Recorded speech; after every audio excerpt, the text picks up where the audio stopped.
contextualiser pour réagir avec l'ADR au service de la réponse aux incidents.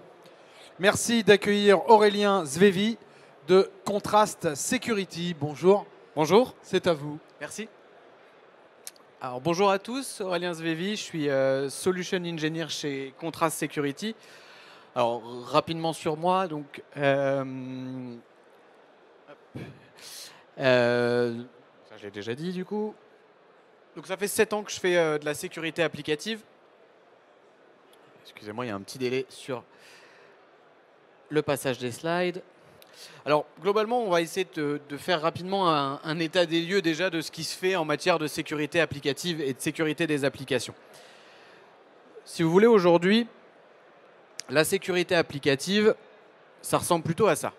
C'est-à-dire on a des outils qui sont ultra performants, qu'on a un peu envoyés dans les mains de personnes qui n'étaient pas forcément formées pour les utiliser. En général, c'était plutôt des développeurs.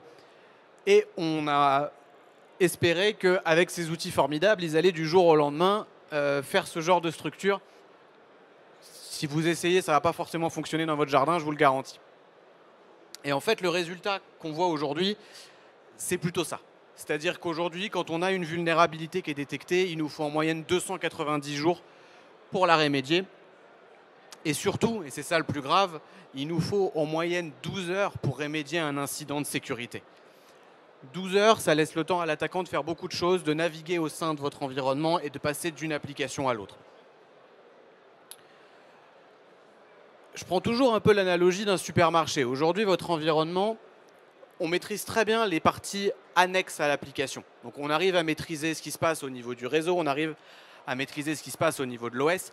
Par contre, au niveau de l'application, c'est un petit peu une boîte noire. Et si on prend l'exemple du supermarché, c'est comme si vous aviez votre supermarché, vous avez mis des barrières autour de votre supermarché pour vous assurer qu'il n'y ait personne qui rentre sur le parking qui n'a pas le droit d'y rentrer. Très bien, vous avez votre sécurité périmétrique. Vous allez mettre un WAF pour vous assurer que les véhicules qui rentrent sont bien autorisés à rentrer dans votre supermarché. Et puis globalement, aujourd'hui, on s'arrête là. Mais si vous voulez vous assurer qu'il n'y a personne qui vole dans votre supermarché, ça ne va pas être suffisant. Ce n'est pas parce que la voiture qui rentre dans votre supermarché est validée qu'il ne va pas y avoir de vol dans votre supermarché. Donc si vous voulez sécuriser votre supermarché, vous allez devoir mettre des caméras, vous allez devoir mettre des agents de sécurité, non pas sur le parking, mais vous allez devoir mettre ça à l'intérieur de votre supermarché, là où il peut réellement se passer les problèmes. Et bien, c'est exactement ce qu'on va essayer de faire au niveau de vos applications. L'idée, ça va être de déployer des sondes. Des sondes, on en déploie tous les jours dans nos environnements. Et je prends toujours aussi cette analogie. Si demain, je vous mets devant un avion et je vous demande de me dire si l'avion va pouvoir décoller, vous allez pouvoir regarder s'il va y avoir une trou dans la coque, mais ça va être compliqué, juste en le voyant de l'extérieur, de savoir si l'avion peut voler. Le meilleur moyen, ça va être de rentrer dans l'avion, de démarrer l'avion et de voir toutes les sondes qui sont à l'intérieur de l'avion, qui vont vous donner un véritable contexte de ce qui se passe à l'intérieur de l'application. Et donc, c'est ce que va vous permettre l'ADR. ADR, Application Detection and Response, ce sont des sondes que l'on va déployer à l'intérieur de votre application en temps réel, lorsque votre application fonctionne. Et ces sondes vont avoir la capacité de voir tout ce qui se passe à l'intérieur de l'application, et donc d'avoir un contexte maximal pour réagir par rapport aux événements de sécurité qui se produisent à l'intérieur de votre application. Alors le plus souvent, on me dit, bah oui, mais j'ai déjà un WAF. Effectivement, vous avez déjà probablement un WAF. Maintenant, la question que je pose toujours, c'est, quand vous discutez avec vos équipes SOC,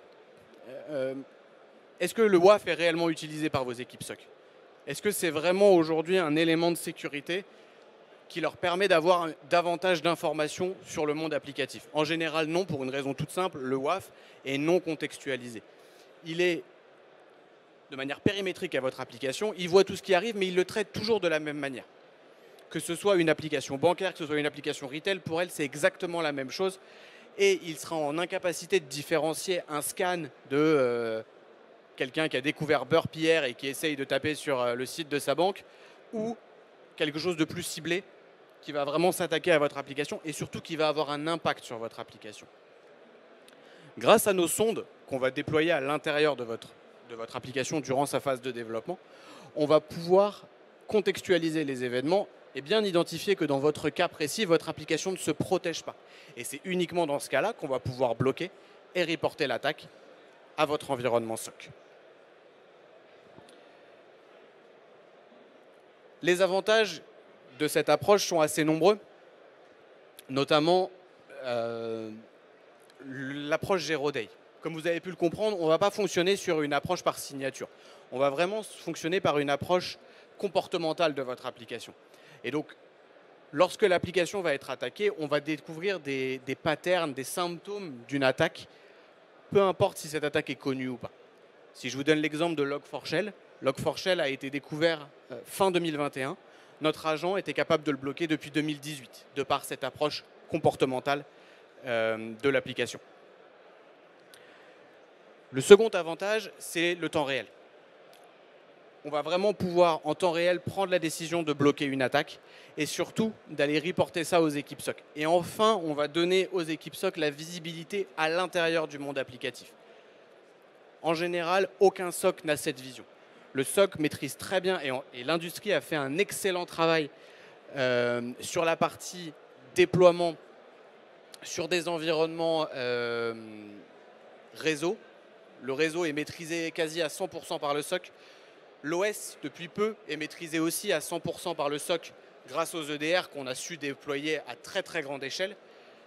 Mais le monde applicatif, c'est un petit peu le monde oublié et le SOC ne voit strictement rien à l'intérieur du monde applicatif. Donc ça va leur permettre d'avoir justement cette vision-là. Et enfin, dernier avantage de l'ADR, c'est la partie observabilité.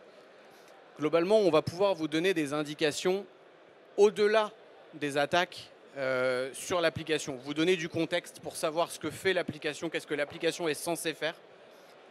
Et le cas échéant, qu'est-ce qui peut présenter un risque et quel peut être l'impact de telle ou telle attaque sur votre application.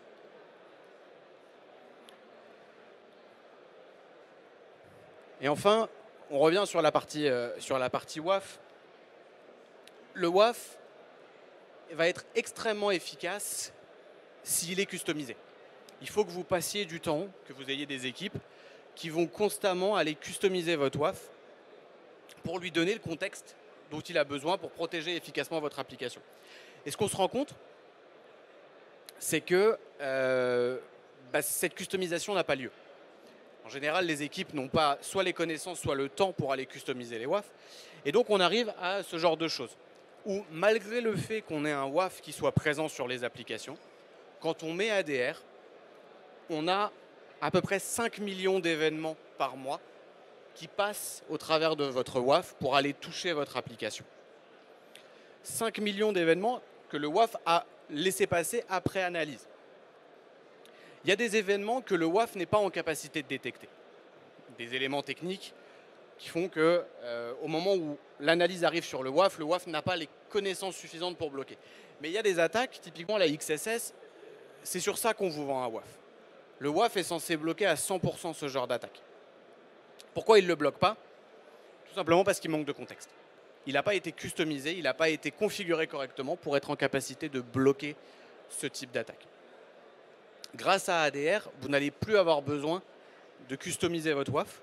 C'est simplement ADR qui va prendre la connaissance qu'il a besoin à l'intérieur de l'application pour contextualiser son approche et bloquer les événements selon les informations dont il dispose à l'intérieur de l'application.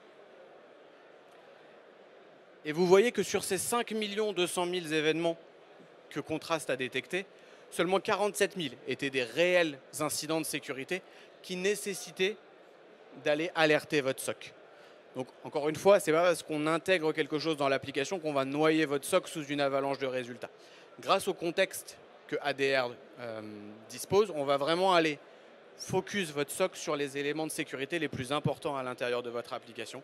Les éléments où on a la certitude que votre application ne se protège pas et où il y a réellement une action à prendre. Voilà pour la partie présentation. Est-ce que vous avez des questions ?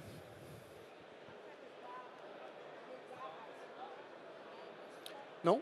Alors si vous avez des questions, de toute façon, n'hésitez pas. On est sur le stand G28, juste à côté du bar.